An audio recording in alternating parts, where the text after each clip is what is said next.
Okay, welcome back to the finale. Um, just a little bit of information. I created 2 videos before this one. The first one of the 2 was about 40 minutes long, just under 40 minutes long, which I won't get back of my life.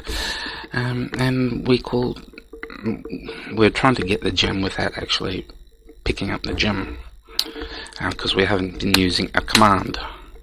And the last video essentially was the same thing as this video, except without sound. So without further ado, we have sound. So there's, like I said, there's one command that we could have used at Shamanow's castle to pick up the 9 items from when we completed his quest.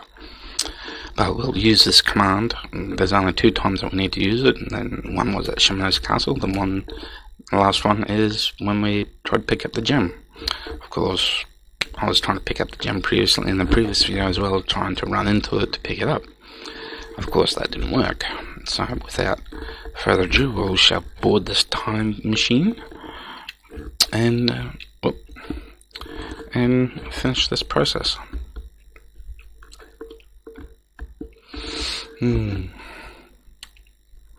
Okay, we see Mordain, and we see a gem in front of Mordain. He is about to become immortal.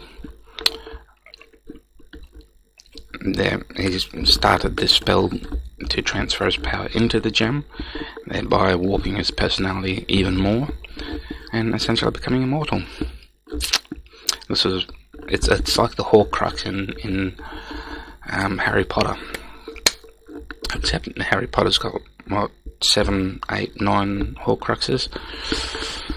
So yeah, so what we do, we approach Mordain. As soon as we get this far, the gem activates, pulling all of his power into the gem, becoming immortal. So what we need to do is cause Mordain to become unconscious.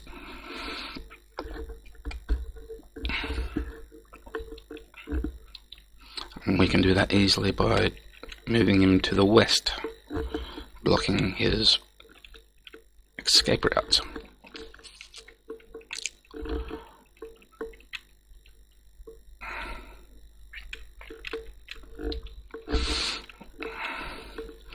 Now, in the 1,000 years before we entered the game, Mordain successfully created the gem and had 1,000 years of tyrannical rule, which changed the landscape substantially from what we know in Ultima 4 and onwards.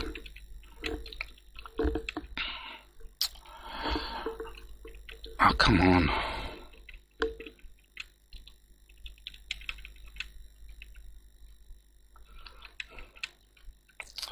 Of course, there is also an explanation for all the advanced technology in this game, and as the hero is technically not from Sosra,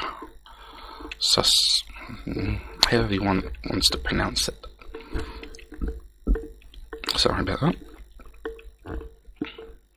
So we just have to spend time trying to corner him as best as we can and lay into him when we can.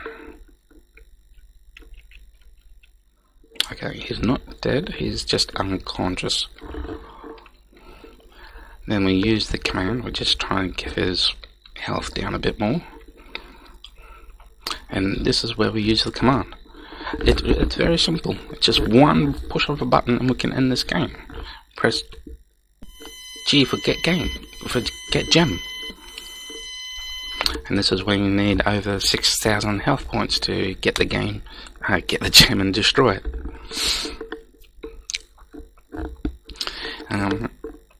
And here we are. A rain of silver lightning heralds the death of Mordain. Fleeting glimpses of fate's avoided rush through thy mind as the arcane power of the mage's dying screams echoes in thy ears. 1,000 years pass in but a moment's time as a strange sleep overcomes thee. Upon waking, thou dost find thyself in new surroundings. The landscape that was destroyed in the 1,000 rule of Mordain is reverted back to its normal state. Essentially, that's what that means. A stately youth in violet robes helps thee to thy feet, whereupon thou dost see the thousands who gaze upon thee in adoration. Thy selfless heroism hath saved our people. My worthy one, should our gratitude alone not be enough to sustain thee, know that I, Lord British, hereby ordain that the entire realm of Sosora be at thy service for all time henceforth. So let it be done. And that Lord British is the one who called us into action, if you don't remember. It won't be known right now how he managed to bring you into this world and call you to action. Suffice to say that the advanced technology was also called into this world as well.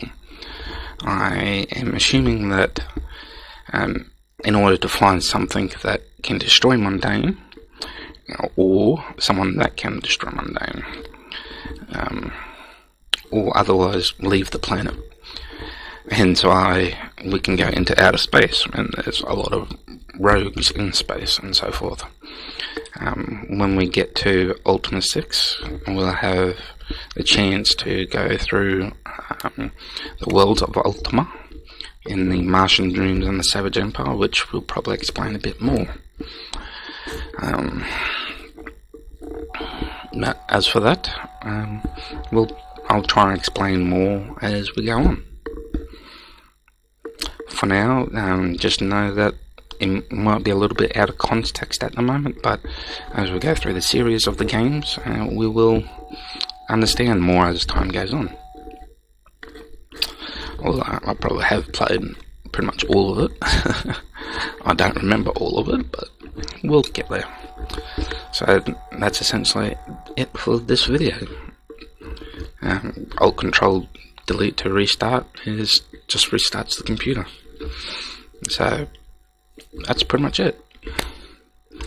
And not the greatest storyline, but considering that it was done on the old Apple IIe's, the ability to put in an extensive storyline was not in the abilities of the machine at the time. So unfortunately we miss out on a lot of information. But a lot of that information is filled in as we play through the series of the games. A lot of that information will appear in Ultima 7 Part 1 and Part 2.